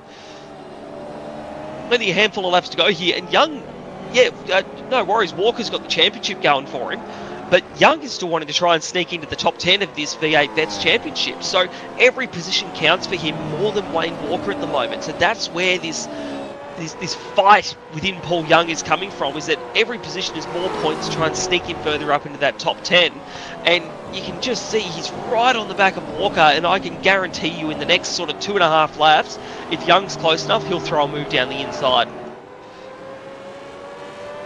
Spoke about what pressure does, how costly little mistakes and track limits are around here. Darren Lobb suddenly relieved of an immense amount of pressure that he was under. And Walker raises the wall, but the marks on the concrete say he wasn't the first, and he won't be the last to do that one. That shows you how much Walker's putting into this. He's trying his heart out to try and stay ahead of Paul Young. There's probably a bit of pride in all of this as well. You know, Walker, we mentioned earlier, we might not have, but Wayne Walker's been on the podium for all but one race this season. He has been extremely consistent to walk towards this championship, which is very much within his grasp right now, as we're coming around to 2 laps to go in this V8 Vets season. It's within his grasp, and to finish on a podium, particularly second, a little bit better than third, he would want this. He'll want to have it to finish this on a high note, and I can guarantee you the competitor in him that we've seen really blossom this season won't let this go easily. Sharp caused a racing incident. You can see some of that. It's always risky when you're the driver who sees cars too wide in front of you and goes, well, I'll start the third lane. That's always a risky thing to do. But Sharp would have left a little bit more space, could have braked a little bit earlier based on the issues that he was facing.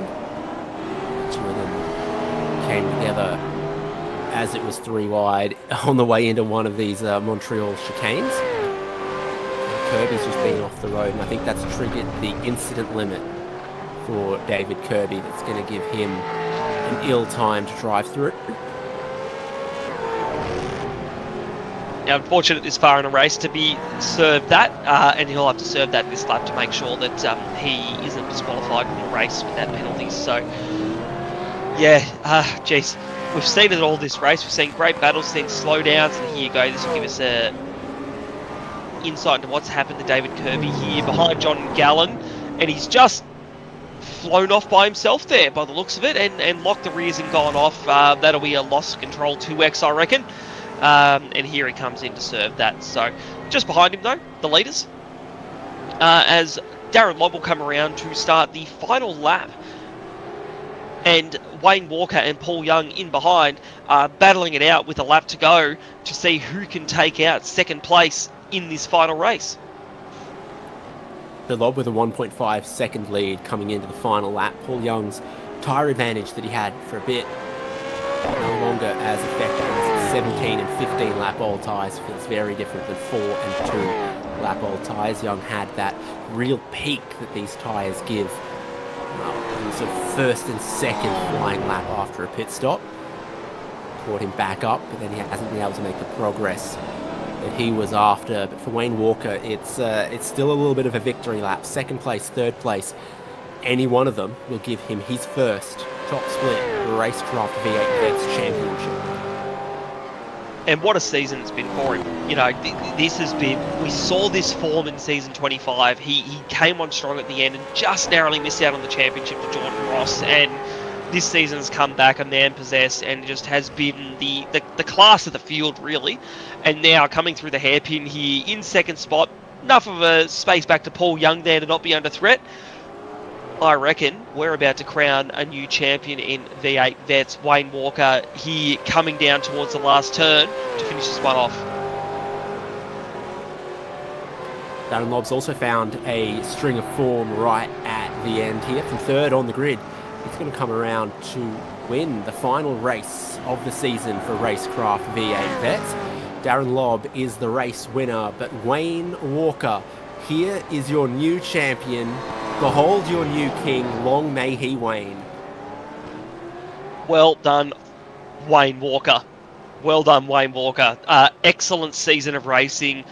Probably one of the more consistent ones we've seen on the podium every race bar one.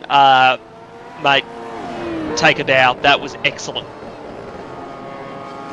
A handful of race wins to get it done as well. There were times that he had to battle reigning champion Jordan Ross on track, and many times he came out on top too.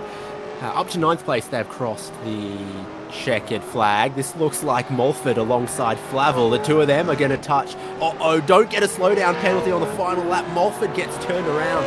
Flavel's got a slowdown penalty that he's going to have to clear before the timing line underneath the gantry. He's managed to do that. It is an outrageous penalty if you carry a slowdown across the checkered flag. Instead of costing you 2 seconds, it'll cost you 20.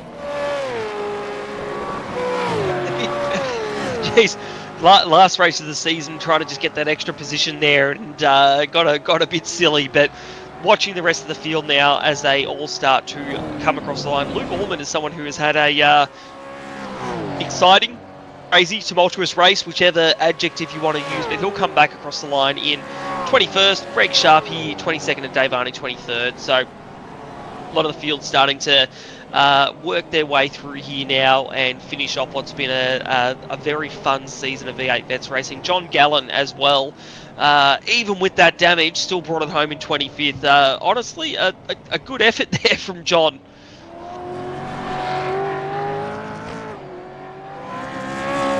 An interesting strategy, running very long in the middle stint. Had some fresh tyres in the back end, but a bit of contact as he tried to carve his way through the field. And I think everyone has now taken the checkered flag here at Montreal. Let's look at the results. If anyone had any black flags or anything they hadn't served, those will have been calculated now to give us this order of Darren Lobb winning the race, but Wayne Walker winning the championship. Paul Young, so quick in qualifying in the first half of this race, just came undone for him a little bit, and he couldn't quite challenge for the victory in the way he would have liked.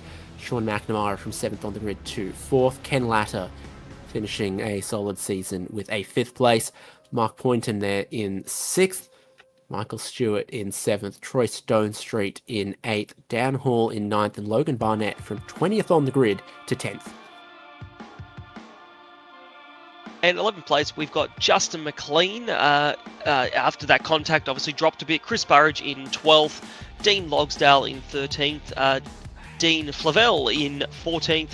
Simon Haynes in 15th. Tim Mulford 16th. Ray Smith 17th. Christian Smart up 14 in 18th. David Nash 19th. And rounding out our top 20 here tonight is Brad Doble. Luke Allman, Greg Sharp, Dave Arney, Scott Mackay, John Gallen, and Matt Brunt were the last drivers on the lead lap.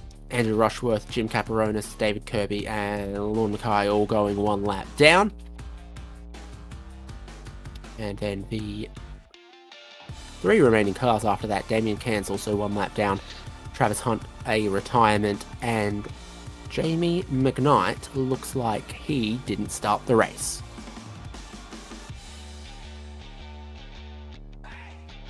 Well, what a season of racing it has been, David. Excellent competition from our drivers, multiple winners, and Wayne Walker on top. It's been a pretty cool one to experience. And finally, a race in this season is won by someone other than Jordan Ross or Wayne Walker, as Darren Lobb gets a breakthrough right at the very end. Let's get to our podium. Pole sitter and third place finisher Paul Young's going to join Brock Cadday. Paul, welcome to the comms box, mate. Well done on a great night of racing out there, mate.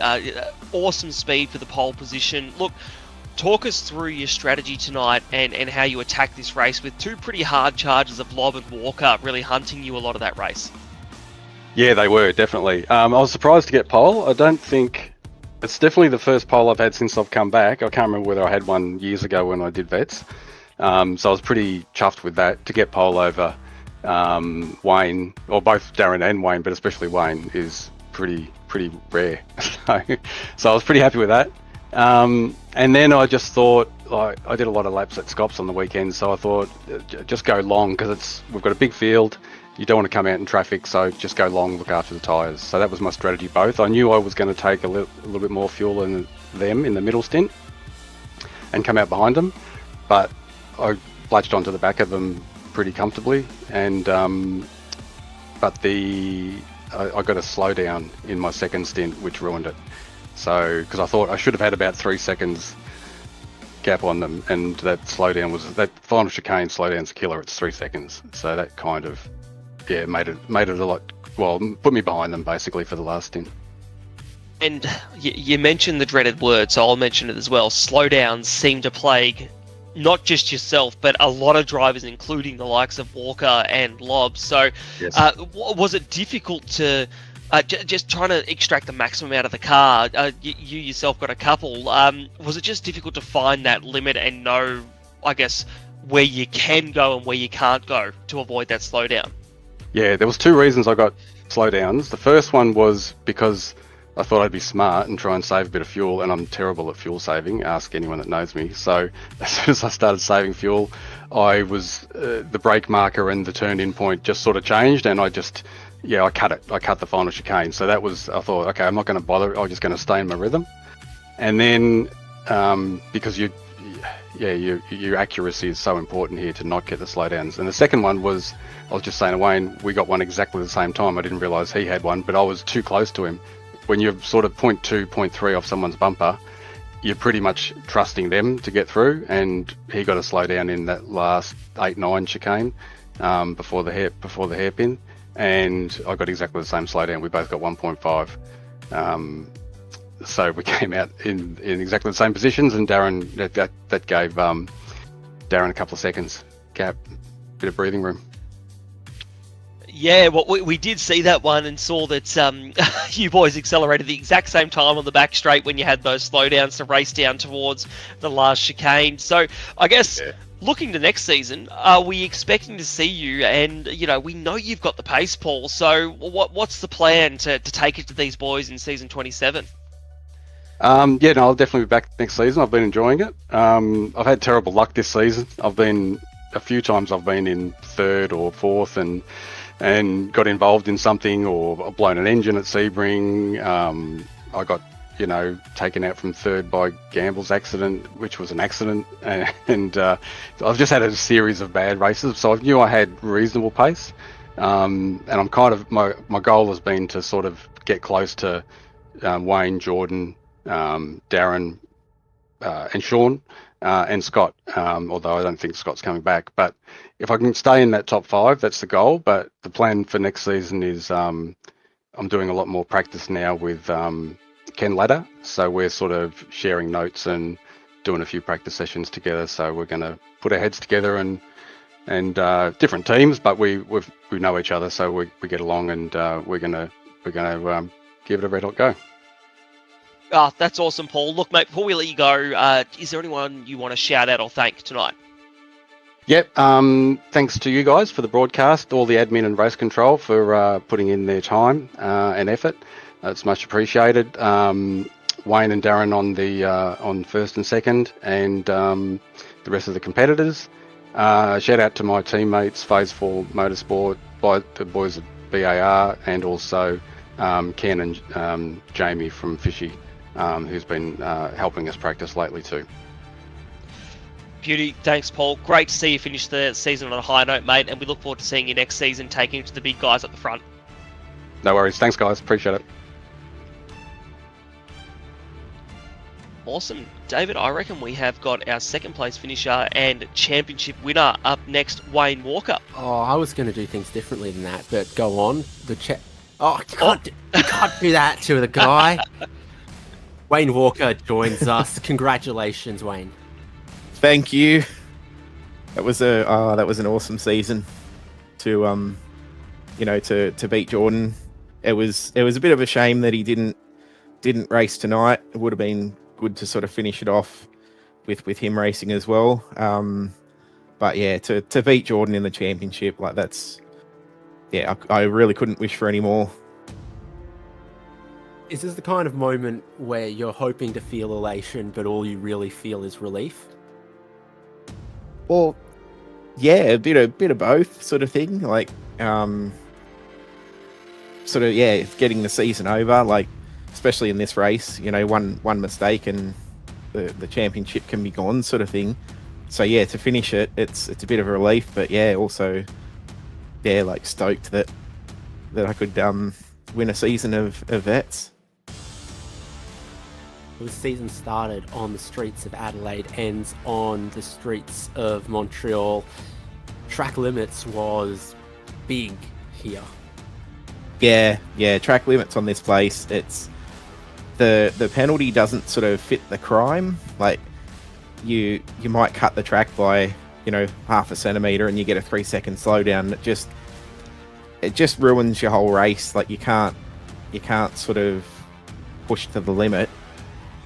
Because every time you sort of get a cut track, like even if it was a second, it'd be a lot better. But it's track limits on this track are tough. Absolutely. Are we going to be calling you back-to-back Walker anytime soon? Oh, I'll definitely be trying. Definitely be trying next season to back this up. But yeah, I know there's a few guys coming in as well that are quick. So there's going to be the competition at the top. I think it's going to be another level again. So I think I'll be trying, but I think it's going to be tough to go back to back. We're going to see you go for the number 1 on the car. Yeah. Well, that was the plan. Whenever I've sort of won a championship, I've always run that number 1. So yeah, that's the plan, to run the 1. Talk us through your battle with Darren and Paul. There was some stages in that final stint. You guys were super close. Yeah, we sort of the whole race we were sort of like pretty close, and one would get a slowdown and hand the lead over to someone else, and then they'd get a slowdown. But yeah, it was pretty much whoever had the least amount of slowdowns was going to win there. But yeah, there was a moment down the front straight where I was side by side with Lob and just couldn't hold it around the outside, got onto the marbles and that. But yeah, it's good having sort of close races like that. And it was all clean, so it's good racing when it's like that.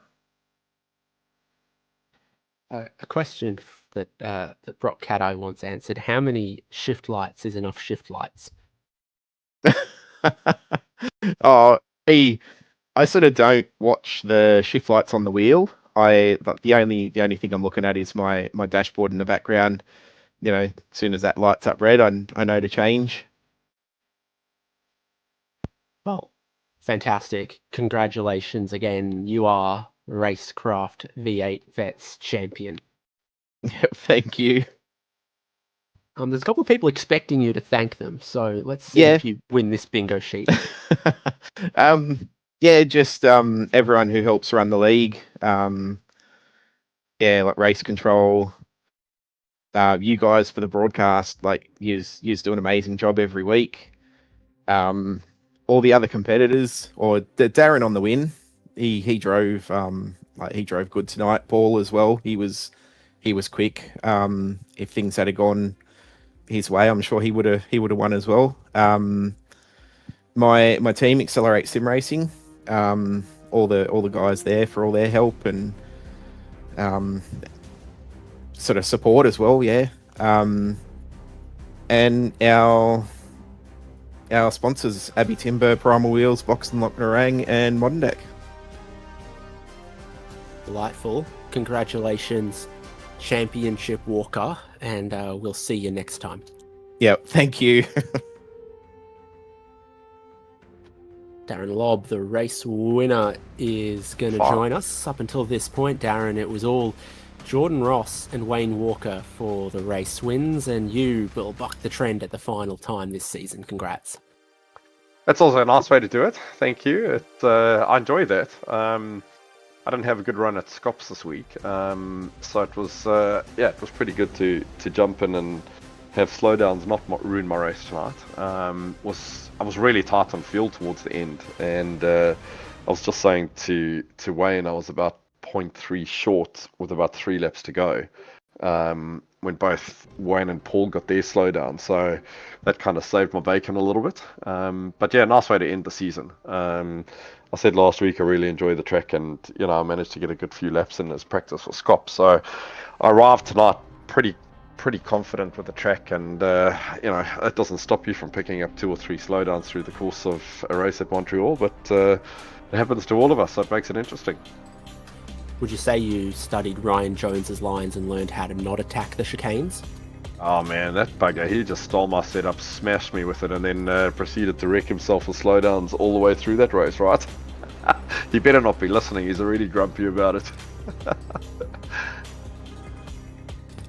He's a cuddly teddy bear of a human. Congrats on this win, Darren. So what were the things to manage? Obviously, track limits very aggressive. You had to manage the fuel a little bit. How did you approach the rest of the strategy and traffic management and all of that?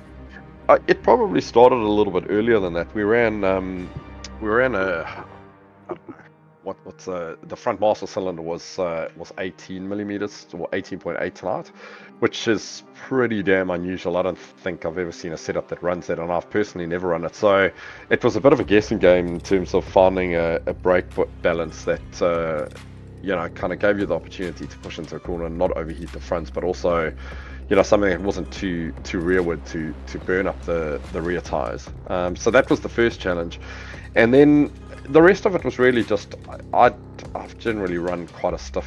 I enjoy quite a stiffly sprung car, so the rear springs tonight were pretty soft. So it was really just a matter of trying to keep the rear in tow, not being able to push too hard and getting the car to kind of fall over on corner exit, particularly coming over the chicane. So that was the biggest thing, really, just to try to keep tires underneath you.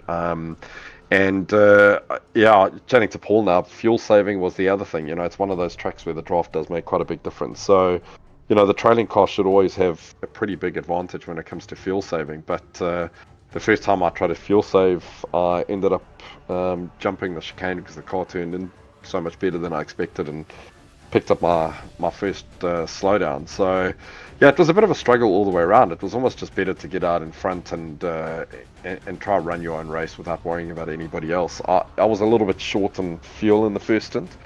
And then the other big thing here is just trying to optimize your pit entry. I had a pretty good run into pit lane in the first stint because I didn't have a car in front of me, but I was kind of just that death zone 0.2, 0.3 behind Wayne when I entered pit lane for my second pit stop. And you end up being forced to kind of brake under the bridge as opposed to braking at the 200 meter mark. So you lose a good half a second or a second, relative to someone that's really able to kind of run deep into the last chicane to get into pit lane. So it's all on at this place. There's not much that carries over to other tracks from a learning perspective. So it certainly tests us.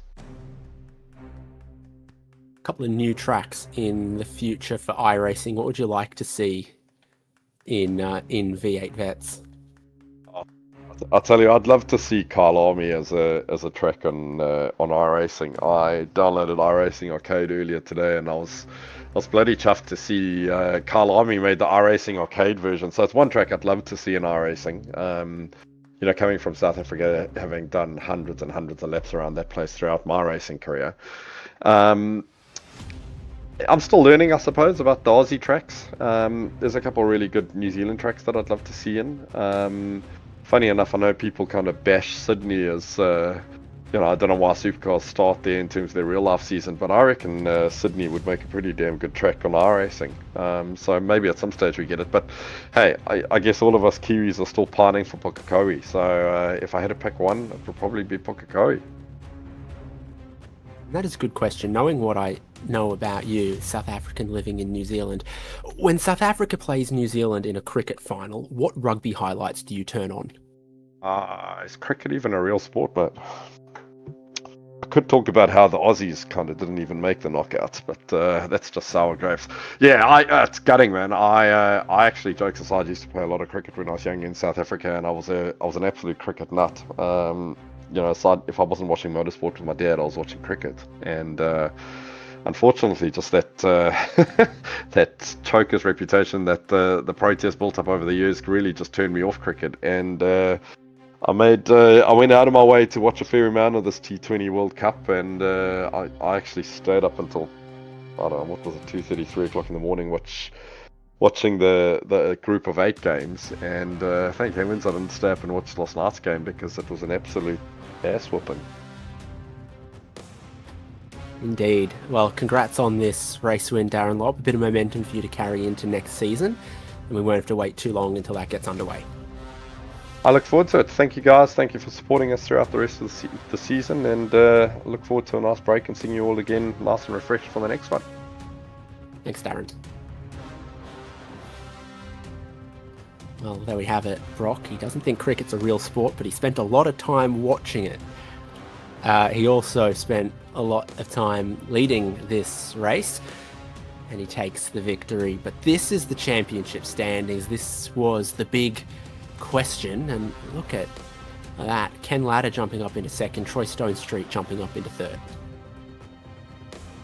Yeah, look, Jordan Ross not being here tonight, it's just all the drop rounds are calculated before the final round, so it's really, for him, has dropped him down to 4th there, and then we've got Justin McLean in 5th, David Nash in 6th, Paul Young in 7th there as well, Dean Logsdale in 8th, Michael Stewart 9th, and Darren Lobb, with that win, has just vaulted himself up into the top 10 of the championships. It was really, we mentioned a bit earlier on, that it was important for him to get those points, and he did. And there he is in the top 10. So very competitive season of V8 Vets, and a very deserving winner in Wayne Walker. Sounds like he'll have the number 1 on his car next season for RaceKraft V8 Vets. Quickly through the rest of the standings here, and there's so many drivers in V8 Veterans. This is Split 1, so performing in Split 1 to stay in Split 1 ends up being a little bit important for the tail of the field here. No doubt there'll be some new names in Split 1, as well as our returning champion next season. More drivers turn 40. Some drivers in Split 2 get promoted. Some drivers from Split 1 might, retire or decide to take a season off and vacate a little bit more space as well.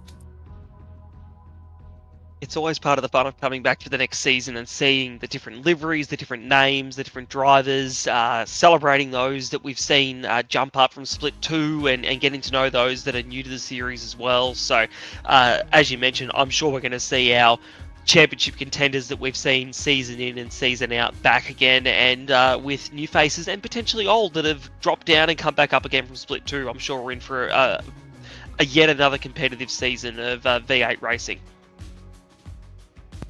One last order of business from Montreal is to pick a driver of the day. Brock Haddad has floated a couple of suggestions between Christian Smart, Logan Barnett and Troy Stonestreet.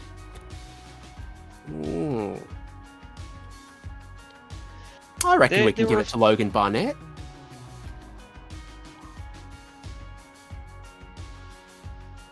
Past performance is not a reliable indicator of future performance, but I think if he's done well today to get himself inside of the top 10, had a relatively clean race, I'd give that to him.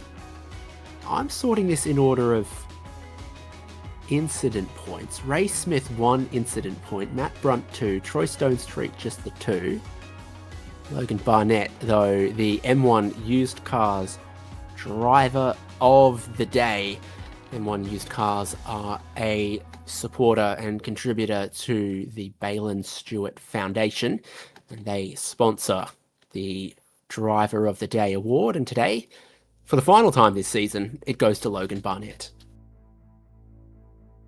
Yeah, great cause there for hashtag Bin the Blade for Balin, the Balin Stewart Foundation. You know, earlier this season we talked about Balin Stewart Day and had those great jerseys as well that were being sold to raise money for the foundation, and awesome to see M1 Used Cars supporting it. And Logan Barnett, very deserving driver of the day. We flashed him a couple of times during the broadcast, just making good moves, working his way through, and ended up in the top 10 to finish the season on a high note. So he is our last M1 Used Cars driver of the day, and we'll have to wait and see what next season looks like and who our first one will be for the next season. You won't have to wait too long till we begin Season 27 here on SimSpeed TV. 26th of March, just a couple of weeks away. We take the iRacing Week 13 off, and then usually 1 or 2 before getting into another 10-round season.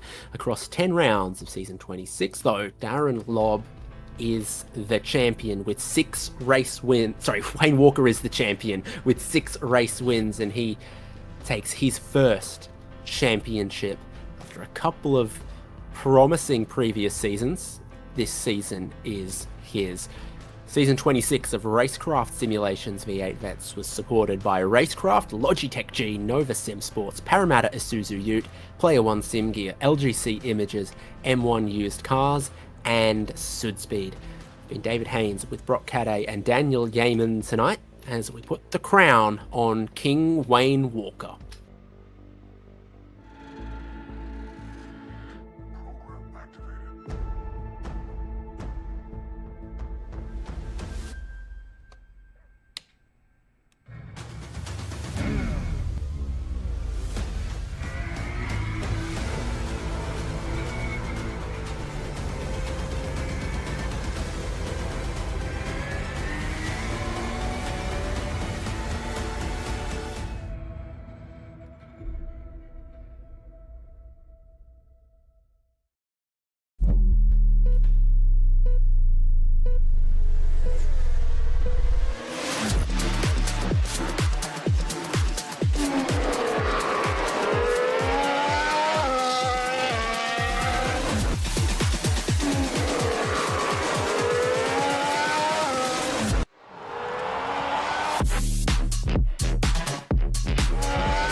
Racing isn't easy, but experiencing it is. iRacing puts you in the driver's seat with the industry's leading sim racing game. Drive on laser scan replicas of the greatest racing circuits from around the world. Go head-to-head against other drivers chosen by skill-based matchmaking to ensure competitive racing at every level. Compete across all your favorite series. In officially licensed cars, engineered to deliver the most accurate driving experience possible.